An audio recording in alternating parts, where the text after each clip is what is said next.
Hi, everyone. This is Shantae, aka Shantizi on Twitter and Instagram, or just simply just Shantae. Welcome to the Aftershow of what I call hashtag Shantae's Analysis. You can follow me on Twitter and Instagram at I am Shantizi, or you can subscribe to my YouTube channel. The link is in my bio, both on Instagram and Twitter. So I am here with some COVID numbers and some other stuff. I'm not going to be long because I just did a 30-minute show, or probably like a 40-minute show. Don't know how long it was, but it was pretty lengthy. So I'm going to share my screen. If you can't see the numbers, you can just listen to it. You can also go to coronavirus. All that stuff. So I'm going to do this is either do it like this or do it like this. I don't like the half screen, so I'm just going to contain it this way. So here we go. According to the Johns Hopkins website, according to the numbers here, the global confirmed cases is 113,375,335. Global death toll is 2,515,896. U.S. confirmed cases are 28,484,429. U.S. death toll is 510,323. That's all according to the Johns Hopkins website, and you can find it at coronavirus.jhu.edu. Once again, that's coronavirus.jhu.edu. And I can put that in the chat real quick.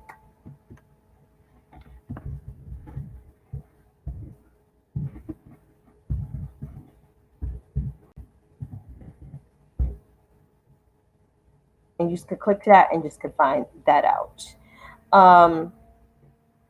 Also, according to the New York Times COVID map in terms of states, I'm only going to say the top 10. California is leading and has one of the highest, and also has the highest death toll of over 51,000. They confirmed cases is 3, because I'm looking at the average one, but I'm looking at the total cases, 3,558,567. Texas is 2,644,221. Florida, people is doing such a good job, is 1,898,215. New York is 1,628,255. Illinois is 1,186,877. Georgia is 976,400, which they're about to hit the 1 million thresh, and so they'd be the sixth state to do so. Ohio is 964,380. Pennsylvania is 931,099. North Carolina, 860,311. And Arizona rounds out that top 10, 815,345. So that's what's going down. But that's our COVID numbers. Now, in terms of relief, the $15 minimum wage is about to probably be in the House version of the COVID relief. But we know in the Senate they can't overrule the parliamentarians' rules.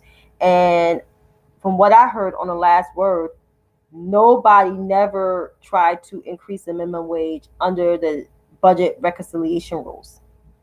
So even though Bernie Sanders, as a Senate budget chair, tried to do that, the Senate parliamentarian took a few days and said no. It's part of the rules. Now, $15 minimum wage still can be passed. I don't know, it could be passed in the COVID relief, but it can be passed through a bill.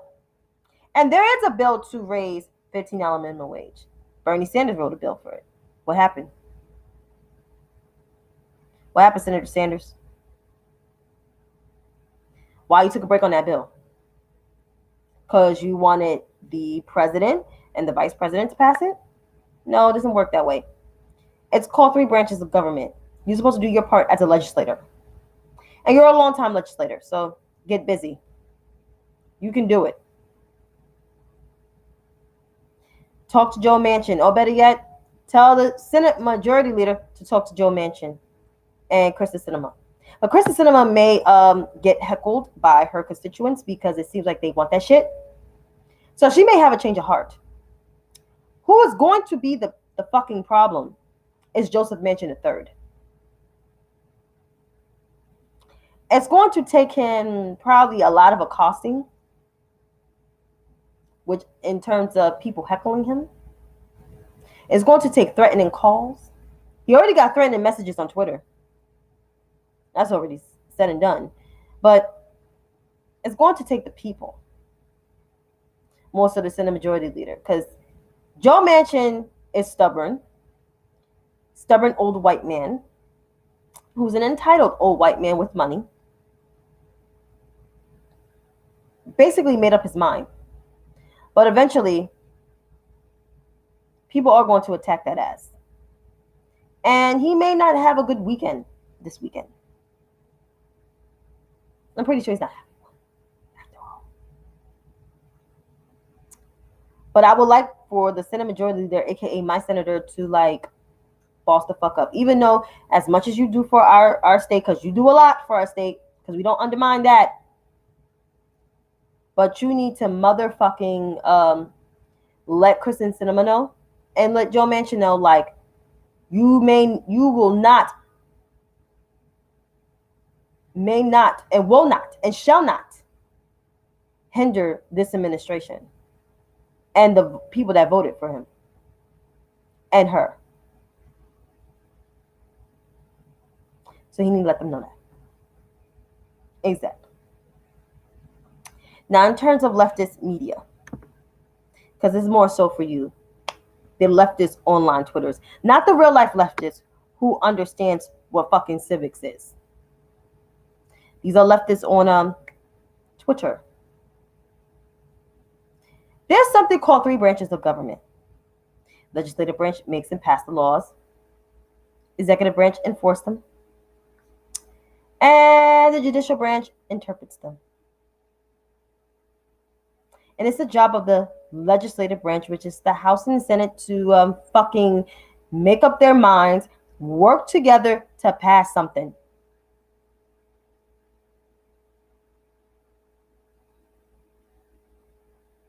It's supposed to fucking pass something.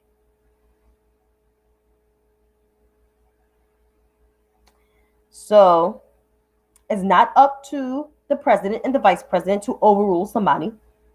That's called abuse of power. And that's what we impeached the last resident over. You're giving something for Republicans to do to give them ammunition? Not a good look. Not at all. And it's not the job of the black woman to clean up the white man's mess or the Senate mess in general. So the legislative branch need to get their fucking shit together. More so Joseph Manchin III, who is the main thorn to the sides of Democrats. And even Kristen Sinema, which, like I said, she will be dealt with. But Joseph Manchin is going to be the thorn on the side. He's going to be the crutch of the Democratic Party if you don't fucking get on board.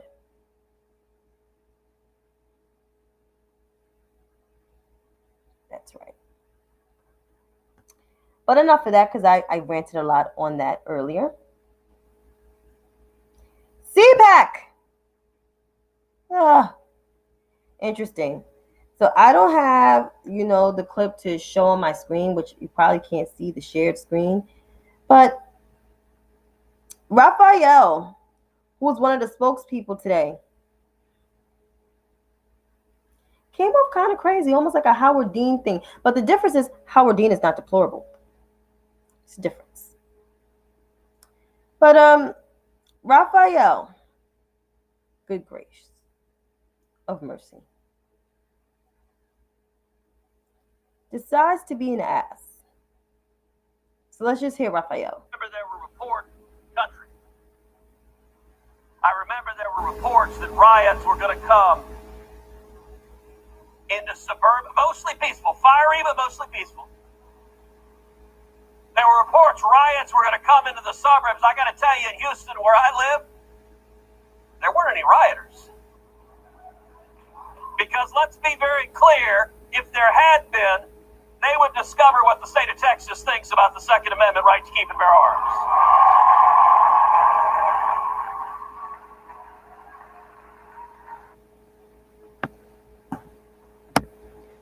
Raphael's basically threatening the murders of peaceful protesters, threatening to shoot them. Raphael has lost his motherfucking mind.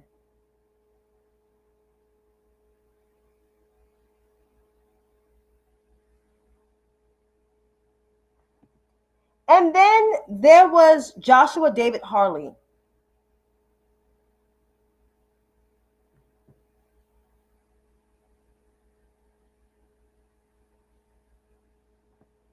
Who was also at CPAC, another insurrectionist,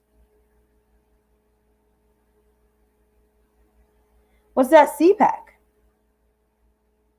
And he said this fucking shit today. I objected during the Electoral College certification. Maybe you heard about it. I did. I stood up.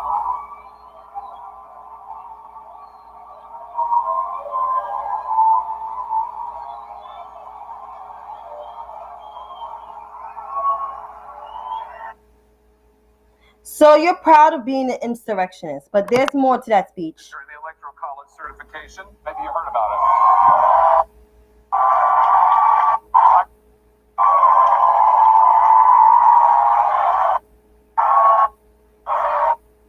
I said we ought to have a debate about election integrity. Joshua, there was election integrity. This was a safe and free election according to the head of election cybersecurity under the Trump administration. What happened? Your resident didn't like it. So he got fired. But Joshua stood in solidarity with white supremacists and white domestic terrorists.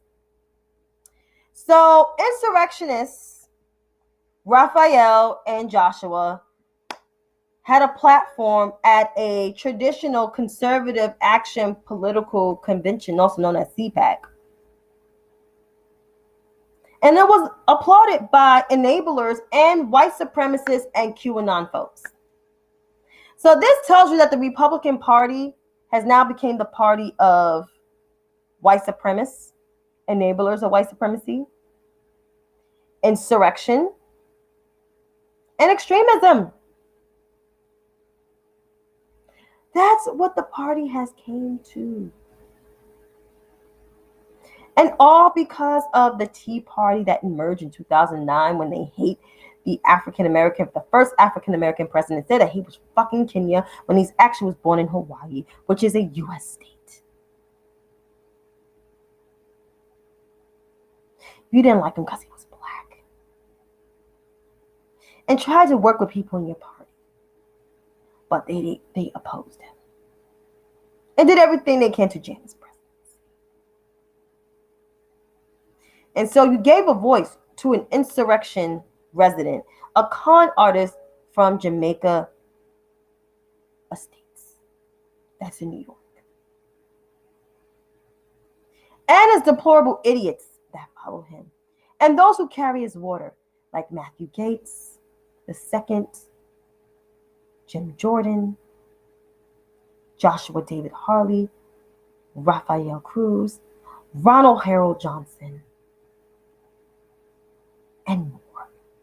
And Lizzie Olin Graham, and Michael Showe, that's how you say his middle name, all those deplorable, idiotic fuckers.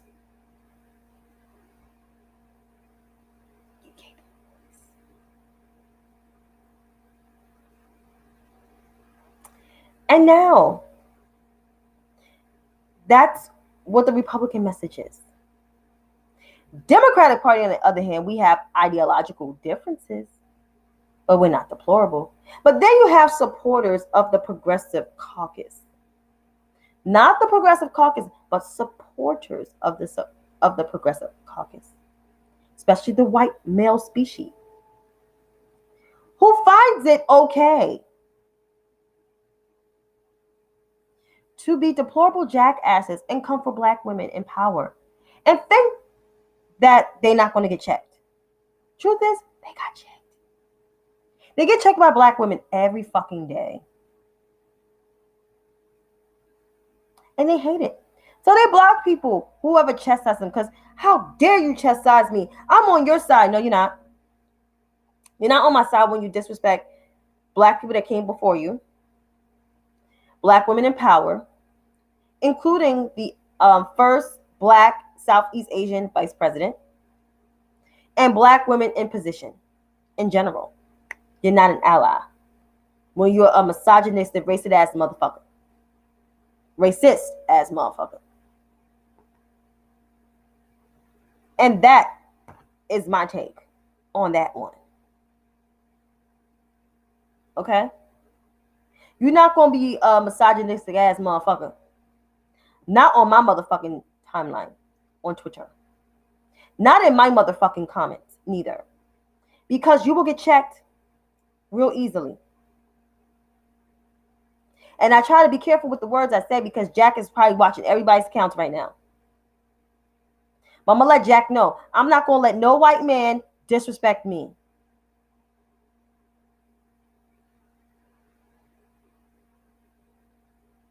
Yep. And I've been disrespected on my social media platforms for years now. And I haven't even done these lives. It's been almost a year since I've done these lives. But I necessarily don't do lives. But I've been disrespected on my timelines and on my social media by white men. And some black men. And some other men of color. Because I am not on the side of leftism. Leftism is supposed to be joyful. It's supposed to be, promoting, social reforms and everything. It's not supposed to be about division and who is more progressive than the other. No, that's a cult. Progressivism is supposed to be advocating and promoting and passing social reforms that help people of color, black people, people of color, and trickle down the line. It's called intersectionality. A bill that helps one group of people can help the next group of people. That's intersectionality. They seem to miss that vocabulary lesson. Maybe it's just me. I have no idea. But that's what it is. So, and then you have their black deputy generals like Breonna Gray, who carries the water of the white leftist men.